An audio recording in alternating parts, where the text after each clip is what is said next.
Life can change in an instant. For many wheelchair users, the struggle to push forward is a daily challenge. After years of development and countless prototypes, we created Rib Grips, the revolutionary wheelchair hand rim covers with built-in ribs for ultimate grip and comfort. No more slick surfaces, no more heat burns, just pure, reliable grip. Rib Grips, empowering you to push forward with ease. Rib Grips, get a grip on your freedom. Discover the difference. Visit ribgrips.com and use promo code GRIP today. In a world where dreams meet reality, there exists a place where your business can flourish. That place is Shopify. Imagine having the power to craft your online store with tools that make it as easy as a gentle breeze. Whether you're an artisan of handmade wonders, a creator of digital treasures, or a curator of the latest trends, Shopify stands by your side. With its customizable templates, seamless integrations, and support that's always there, your dream store is just a heartbeat away. Join millions of visionaries around the globe and let Shopify guide you on your journey. Visit roguemedianetwork.com/Shopify. That's roguemedianetwork.com/SHOPIFY. And embark on your free trial. Shopify, where your commerce dreams come to life.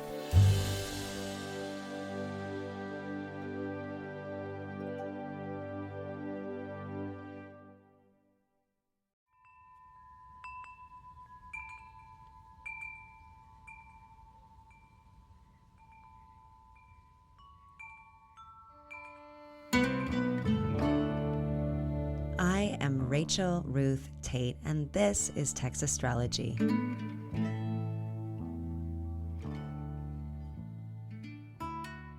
Hey, beautiful people, you're here with Rachel Ruth, your very own text astrologer, coming to you from the Rogue Media Network studios in downtown Waco. In this edition of the show, we arrive at the new moon solar eclipse in Aries, happening at 29 degrees of Aries on Wednesday, April 19th, in the middle of the day at 11:18 a.m. Central Standard Time. Yes, I said an eclipse in Aries. It's that time. Even though the North Node is sitting at 3 degrees of Taurus, where the eclipses would or could be, this 29 degrees of Aries lunation is still an eclipse, even across that sign boundary.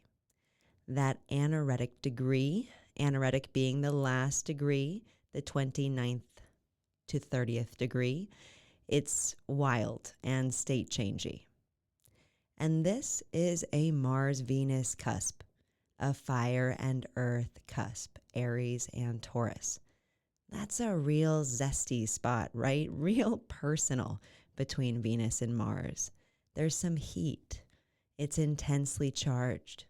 Between 1 and 2, between male and female, right before cell division, between loneliness and company.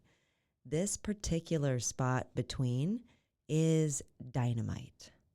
And that, ladies and gents, is where we have a new moon solar eclipse, where the dark new moon eclipses the light of the sun. It is conjoining at 29 degrees of Aries. But check this out. So try these symbols on for me.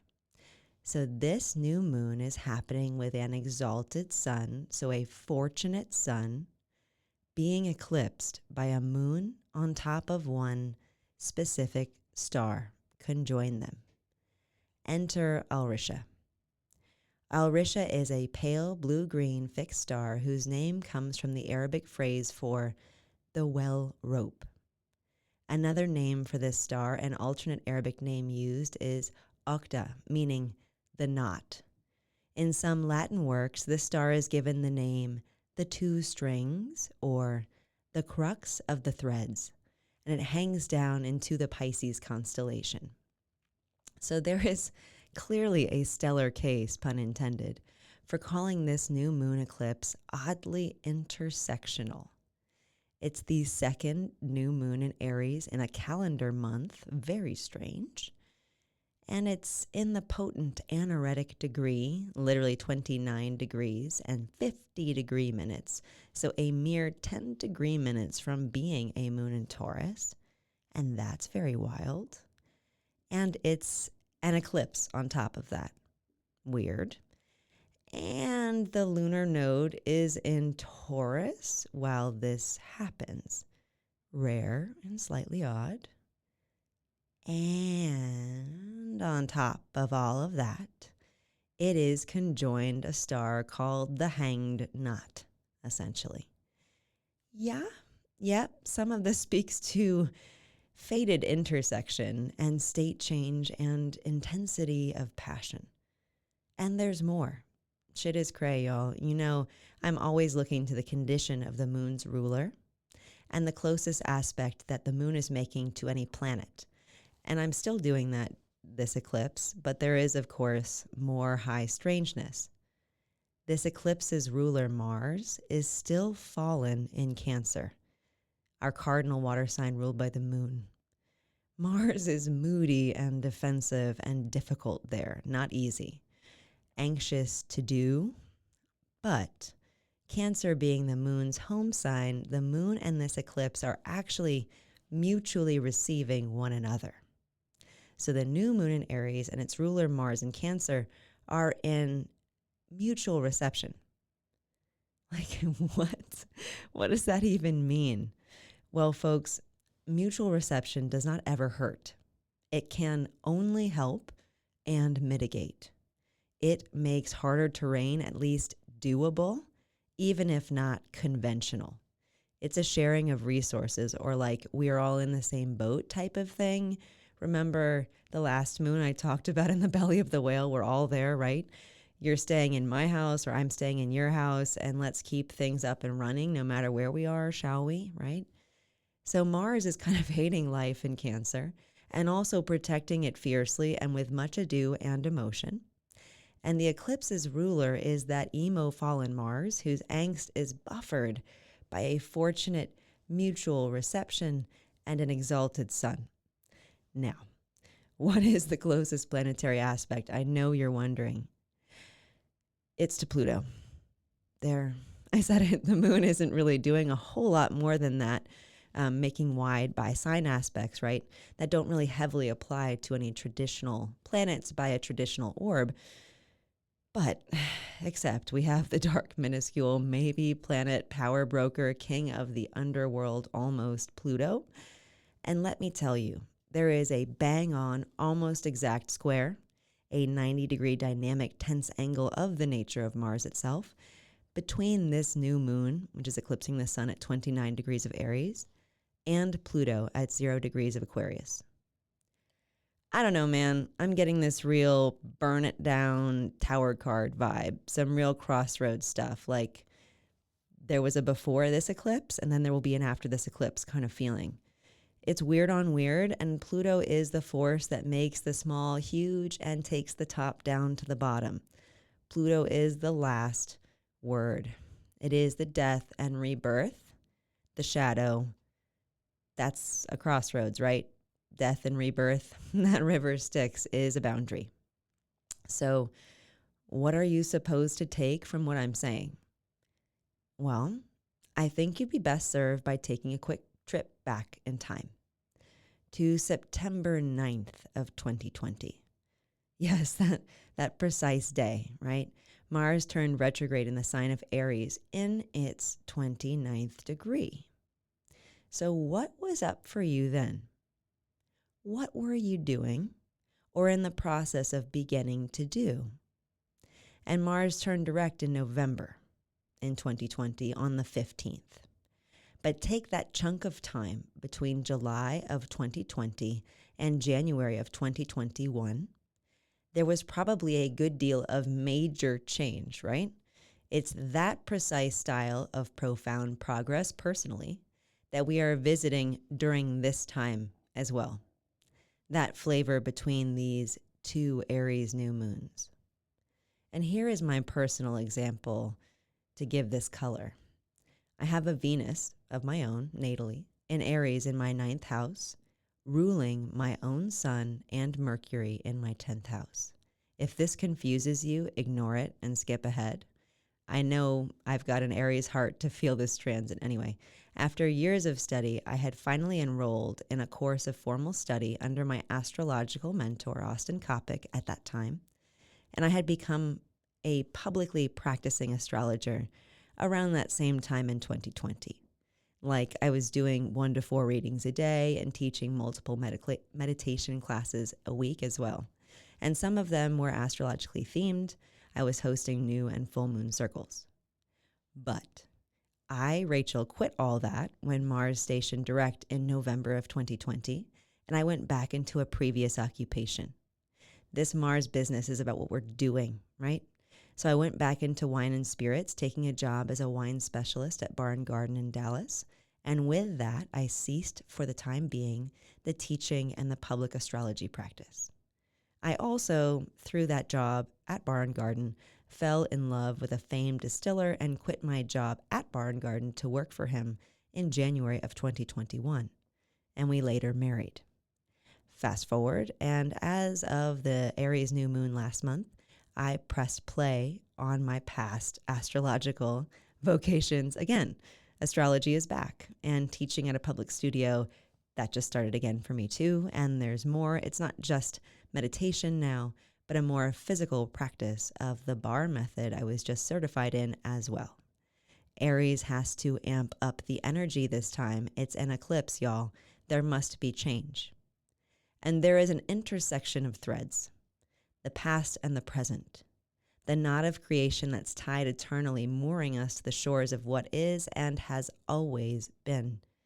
There should be some strange loops back if you have the vision to see them in your life.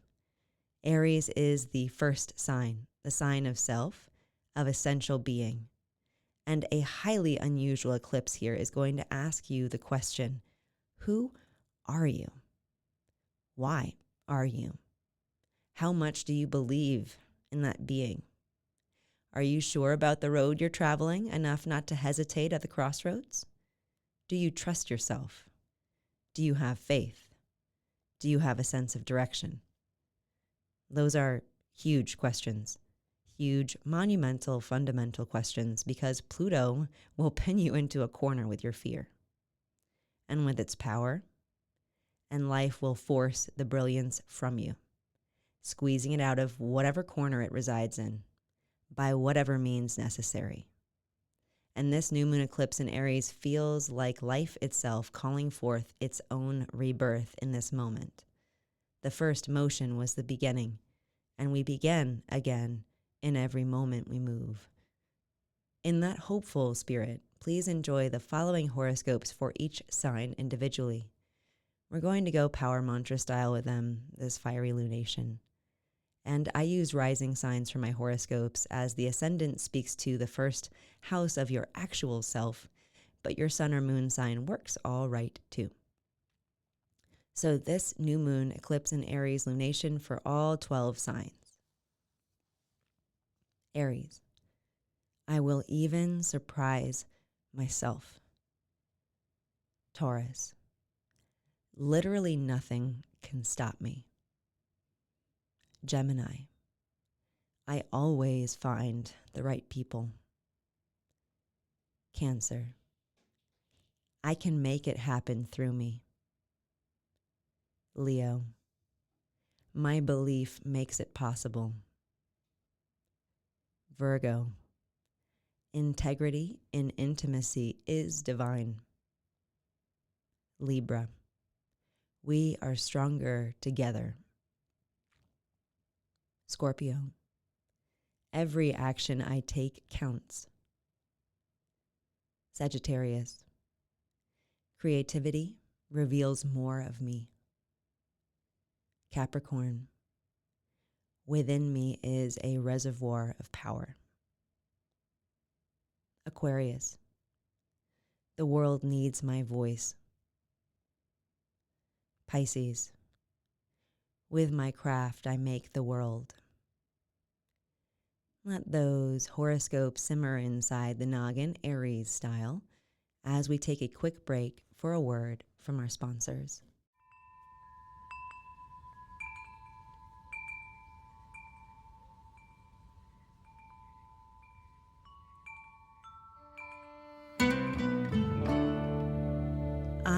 Rachel Ruth Tate, and this is Text Astrology.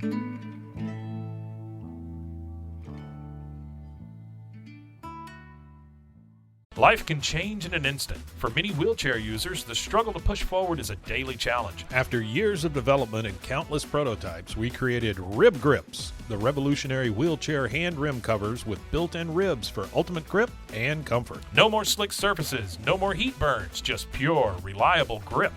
Rib Grips, empowering you to push forward with ease. Rib Grips, get a grip on your freedom. Discover the difference. Visit ribgrips.com and use promo code GRIP today.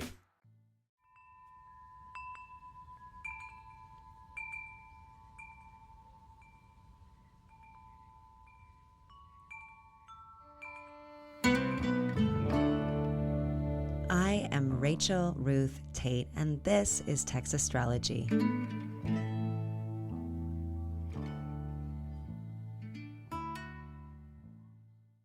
And here we are again with more of the Text Astrology podcast.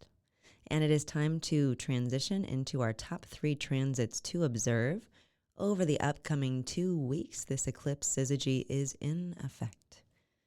First transit.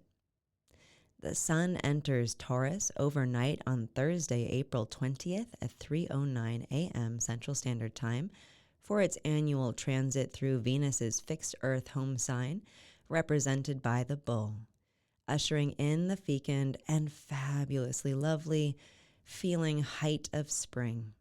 The sun stays in Taurus for its typical 4-week transit. Taurus is the second sign in the zodiac, and I want to talk about 2 for a second. Because we are talking about the sun, which is the essential energy of being, and we can't get to the elemental Taurus energy without talking 2. First, there was Aries. First, there was man. Yang opens his eyes, and they fill with yin. Woman is man's natural other half of a whole. Second, there is Taurus. 2 is a special numeral, and it represents the first deviation from the wholeness of 1, but the first opportunity for the companionship of 2. Lovers come in pairs. It is the first opportunity for unity, which is the essential nature of Venus, Taurus's ruling planet. Venus represents the desire and good feeling that draws things together, the attraction, the beauty, and the love. And Taurus is Venus's yin sign, her prime and sensory nature. Before anything, before higher thought, there is sensual, bodily pleasure, earthy Taurus. That which feels good on skin, tastes good on tongue, smells good enough to bring desire. That which turns senses on. Spring is like that, right? It's mating season here in the Northern Hemisphere, pupping season. It's when the outdoors are glorious almost all day long, except perhaps for when the life-giving rains are blanketing the ground in their forgiving and fertile moisture.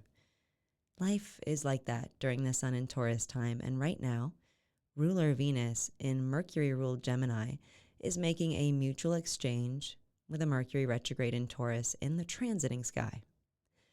So there is a deeper cycle going on with the simple Taurian spring delight. There is a passion driving us from deep within that is forcing us to accept that which we can't change and bring beauty to all of it with our sheer being. Maybe it's always been there. This Sun in Taurus season is asking love to be your temple, love to be your higher law. And it's appropriate that I throw back to you 2 lyrics right there. Mercury retrograde in Taurus begs the sun for some enjoyable nostalgia this May, for some returns to the essentials of what you've always loved, even if you've spent a long time fighting against it. Maybe especially because you have. This is a Mercury retrograde. This 2023 Sun in Taurus season will have you more pensive than usual, but let it all flow. Changemaker Uranus is still co-present in Taurus, shaking things up, and burdensome Saturn is making a brand new sextile from its place in emotional Pisces, upping the spiritual factor and adding an opportunity for serious learning and growth. So play into the springtime cards we are all being dealt, and be patient as you harness your good energy for loving purpose. Even if that purpose isn't something you can see from the outside, and maybe it won't be. May, the month, could surprise the hell out of you. But trust your gut. What feels good and right and kind and true and stable and ideal to you, that is what to hold to. Your pulse doesn't need to quicken into fight or flight. Don't confuse mere curiosity for deep ardor. Rather, allow the wisdom of experience to bring you inner peace and patient understanding of what love calls for from you. Once a calling is truly heard, it can be answered, because Jupiter enters Taurus on May 16th, before the sun finishes this Taurus transit. And that is a really big deal, and will bring big deals, believe you me. Whatever themes are emerging in this Taurus sector of your chart are going to become magnified as the month of May unfolds, revealing what is growing in the fertile Taurian fixed earth soil of your life and where that love is bringing you within. What matters to you? Ask yourself, what do you love? Who do you need? What is essential to your joy? Those answers do slowly change over time, and values shift. Taurus is all about values, and that brings us to the main event inside this Sun in Taurus season and our second transit. Mercury stations retrograde overnight on Friday, April 21st at 3:34 a.m. Central Standard Time at 15 degrees of Taurus. Interestingly conjoined an exalted Taurus moon also at 15 degrees of Taurus at that exact time. Mercury remains retrograde until it stations direct in mid-May at 5 degrees of Taurus. So, we can't even begin to address this Mercury transit until we step back and realize that mid-Taurus is a hot property at this point. Not only are Mercury, our mind, and the moon, our internal felt sense, grouped up together here when Mercury slows to a stop and stations retrograde, which, by the way, emphasizes its significations as it does that. So not only are they present together at the time of Mercury station, which may create some deep emotions moon around where our heads are at in Mercury, but shocking change maker outer planet Uranus is also right there in the mix at 17 degrees of Taurus. So wow, yowza. Right out of the gates, expect some surprise here. Thanks, Uranus. Hopefully the mitigating factors of an exalted moon and mutually received Mercury mean that this surprise tends more toward delight, which is everybody's general preference. But trust, some shit is just going to pop off, especially around and with women and love. Just saying. I might catch some grief for this, but there are going to be unexpectedly emotional mental shifts happening with the ladies this Mercury retrograde, especially the 48 hours around its station and the 48 hours before Mercury clears its shadow on the final pass forward post-direct station. So check it out, folks. What is shaking in the Taurus sector of your chart? That area of life is likely to get a long-awaited reframe. I say long-awaited because everything in Taurus is long-awaited. Taurus typically moves in its own time, which is slowly. Mars is in detriment here. Slow and steady doesn't actually win most races, but that doesn't matter. Uranus won't have any of that monotony. Any Mercury mind stuff, thought process, expression, business is going to contain some distinct unexpectedness this late spring. Be on the lookout for your best laid plans to get scrapped during these weeks, and the disruption might be perfect. There are a number of mitigating, ameliorating factors that create a kind of positive nature to the typical Mercury retrograde mishaps that may happen. So the calls that drop are going to be the ones you wanted to get off anyway. The wrong food that Uber Eats delivers is going to blow your socks off and become a new fave. That unexpected extended layover is going to allow you to visit a dear friend. You get it. Silver linings should abound if we have the patience to let them be. Because let's face it, Mercury retrogrades all the frickin' time. Multiple times a year, it's just a part of life. We all rethink things. We get our minds blown on the regular. It's part of being alive. We mix stuff up. We revise our ideas of what different areas of life are supposed to look like. Our thoughts are made to change and change again. Well, this regular Mercury retrograde song and dance is about to get very tangible. Taurus is fixed Earth, and this retrograde is going to bring newness, the Uranus factor, and sincere emotions, an exalted moon in Taurus. My advice is to feel it all. Let it be what it is without needing it to be something else. Not all mistakes or value shifts are negative. Sometimes it's high time for change, and sometimes accidents are actually inventions. And oftentimes the Taurus part of our charts, and all the fixed sign parts really, so Taurus, Scorpio, Leo, and Aquarius, they can get stuck in the sameness and intransigence of their fixity, especially with the North Node in Taurus, where it has been for almost a year and a half. We've been craving that material stability and personal comfort that we just don't seem to be able to find in any kind of long-lasting sense in this crappy post-pandemic economy in which the rich are getting richer and the rest of us are getting screwed. So let this Mercury retrograde shake the foundations of Taurus. It's time. Rewrite what you wish to do with your resources. Reclaim sovereignty. Edit your dreams and aesthetic preferences. Mix up your material desires. Because the nodes are almost out of Taurus Scorpio. We just had an Aries eclipse, and that emphasis is about to shift. This Mercury retrograde is one last underline of the thematic Taurus point. After all, the nodes move in July officially to Aries and Libra. So this Mercury retrograde is kind of like a final pass you make editing a passion project manuscript. You could tweak a poem forever, but why? At a certain point, you get emotionally what you need to get from the words and the writing of them, and then you consider yourself satisfied, release the work, and move on to new and different creative projects. That is the flavor of this moment, ladies and gents. We are putting our money where our mouth is. Mercury retrograde ruled by Venus in Gemini, and we may get emotional about what we're leaving behind. By the time Mercury clears its shadow and passes 15 degrees of Taurus, Venus will be in Cancer, and we will be more emotional about what we've been up to as we close the curtain on this Taurus story. So do as Venus would and love, be loved, and believe in the love that arises in re-examination. Giving and receiving is a huge part of this Mercury retrograde in Taurus and the meaning of life. And we're not getting out of here without one more retrograde starting. And that's our third transit.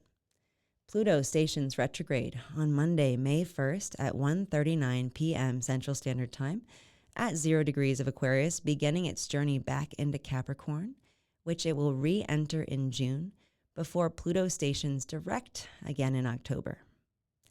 You didn't think we would make it through the rest of this episode without addressing a Pluto transit, did you? Pluto making the closest aspect to this Aries new moon eclipse almost guarantees that this tiny outer planet of power and dark force was going to pop up again with an important transit. And important this is. Pluto does retrograde often. It spends actually about 40% of its total time retrograde. And now you get why it takes almost 250 years to move around the sun, that sneaky little Pluto. So that's not the notable part, no. What is notable is that this retrograde is going to take dark, powerful Pluto back over a sign boundary. A boundary that until March of this year had not been crossed since the 1700s. 1778 to be exact, when potent little Pluto entered Aquarius from Capricorn and last. It's been a long while, folks. And the last Pluto and Capricorn transit culminated in some epic shit, guys. The American Revolutionary War lasted from 1775 to 1783. That time period is the closest we can get to this one, Pluto-wise, in any sort of recent historical memory. It's when little strange fate maker Pluto was flirting with the sign boundary between Saturn's two signs last, right? Capricorn and Aquarius. Between the old order and the new rules. The tradition and the revolution. The elite and the rebels. Capricorn and Aquarius. It's almost too literal and crazy spot on. And if you're a nerd like me, maybe zero in on the themes of the year 1778. That year was a hell of a lot like this year. Pluto entered Aquarius, got to a single degree, and then retrograded back into Capricorn for most of the rest of the year in 1778. Well, August 1778 is when that young Pluto power bringer in Aquarius first dipped its toe back into Capricorn. Right around that time, less than a month after, the Continental Congress passed America's first budget. Large-scale monetary systems are super plutonic. Plus, the U.S.'s birth chart, accepted by most astrologers at this point, called the U.S. Syzygy chart, has America being a Sagittarius rising, which makes Capricorn our second house of earned income and livelihood, our stuff, our money, our possessions. It makes total sense that the powers that be had to shore that up. We declared independence 2 years before, so it was high time for a plan for our possessions. And also this year, in 1778, it brought the U.S.'s first formal, official alliance of the Revolutionary War, the Franco-American Alliance. That alliance was, of course, legally drafted, an Aquarius fixed air sign written agreement binding contract thing, in February of 1778 when Pluto was in early Aquarius. Just days after it had entered the sign from Capricorn initially. Well, it wasn't until power broker Pluto retrograded back into Capricorn in September of 1778 that Britain actually figured out that the French and the Americans were allies. The British figured it out when the French stormed a Caribbean fort and the British had possession of it, right? And so the French took it over. Super Capricorn action right there. The physical taking of literal fortifications. And that was when Britain realized what they'd been missing, Pluto re-entering Capricorn and revealing that Franco-American alliance. Pluto is all about power and the revelation of hidden information. Now, I'm not going to continue with this history lesson. I was going there to show you the large scale. Pluto being transpersonal, it is often most visible on the largest of human scales. Not to get too crazy, but given that the U.S. has Pluto retrograding into its second house from its third house of basically back into the second house of earned income and money again, I want to highlight the fact that Silicon Valley Bank failed in March of 2023, literal days before Pluto entered Aquarius. I wouldn't be surprised if those themes aren't re-emergent. Maybe the banking system needs a massive overhaul. That would be very Pluto. Plus, Silicon Valley Bank failing was the worst financial crisis we've had since the 2008 banking crisis. Oh, wait, that was the year Pluto entered Capricorn. Come on, people. These themes are right here for the picking. I foresee big issues with banks, big issues with the U.S. federal budget. Remember, the first one was established the week that Pluto retrograded from Aquarius to Capricorn in 1778. And we are heading back into that very same arrangement, and things could look wildly different. Maybe budgets as we know them are over. We've sure been having enough trouble passing them. Not to be fatalistic, though Pluto can definitely be, but I wouldn't be surprised if our country's existing alliances didn't survive this retrograde. After all, when Pluto hit Aquarius this go around, remember that Franco-American alliance? Well, speaking of, that's now turned into France's President Macron encouraging the EU and the rest of Europe not to follow the U.S.'s lead in foreign relations, especially in regard to the rising power China. The Pluto symmetry with the 1770s is bananas, y'all. We are talking about Pluto in the same early degrees of Aquarius that the Franco-American alliance was signed under.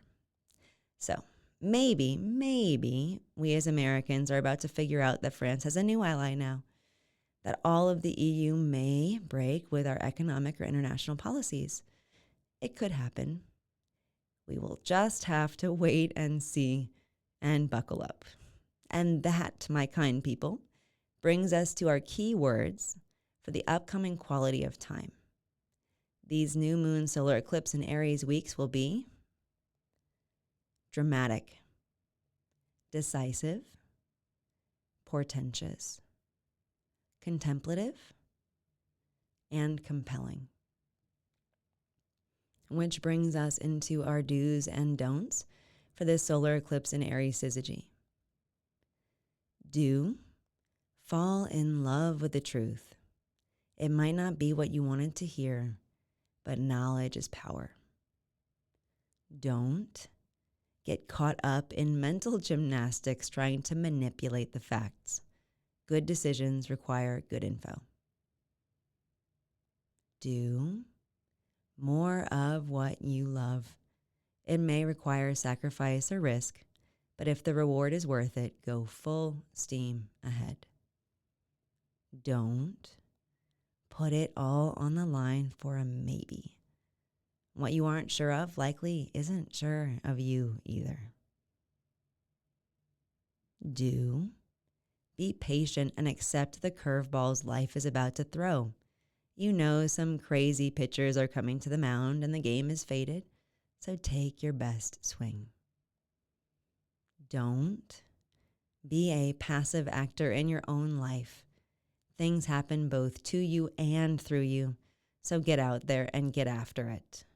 And as always, please like, subscribe to, rate, comment on, and liberally share Text Astrology on Apple Podcasts and Spotify. Just text the link to it to one person right now. I dare you. And with that challenge, we have the end of this edition of the podcast. Get ready to rock with it because this is a solar eclipse in Aries. That's it for this episode, folks. Meet me here every full and new moon for more cosmic wisdom. For now, you can find me on Instagram at Rachel Ruth Tate and at Text Astrology, or between the pages of my book, Meditations on Being, available on Amazon and wherever else you purchase books.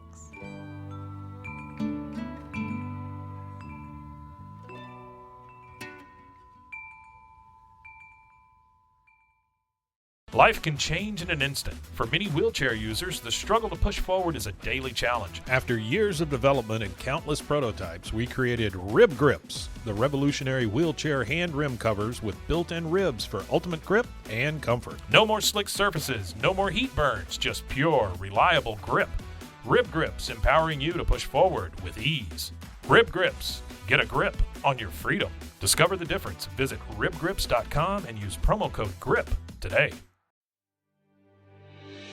In a world where dreams meet reality, there exists a place where your business can flourish. That place is Shopify. Imagine having the power to craft your online store with tools that make it as easy as a gentle breeze. Whether you're an artisan of handmade wonders, a creator of digital treasures, or a curator of the latest trends, Shopify stands by your side. With its customizable templates, seamless integrations, and support that's always there, your dream store is just a heartbeat away. Join millions of visionaries around the globe and let Shopify guide you on your journey. Visit roguemedianetwork.com/Shopify. That's roguemedianetwork.com/SHOPIFY. And embark on your free trial. Shopify, where your commerce dreams come to life.